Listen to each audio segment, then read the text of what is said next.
जुल्फी घर जा रही हूँ मैं तेरे। जुलेखा ने पैगाम भेजा है। अच्छा आपा खैरियत है? वे पागला, खैरियत ही होती है तो दाइयों को पैगाम भेजते हैं लोग। रब ने चाहा तो आज कल में अच्छी खबर मिलेगी।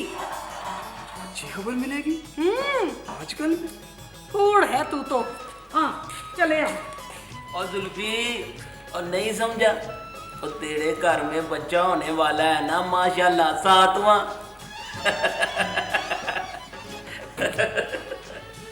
ओए हाँ पहलवान, ओए पर तू मेरे बच्चे गिनने पर बैठा हुआ है। और तू मेरा यार है, वो तेरे बच्चे नहीं गिनूंगा तो होड़ किसके बच्चे गिनूंगा भाई। ना भी ना पहलवान, अपना ब्याह करके ना अपने बच्चे गिनने का बंदोबस्त कर।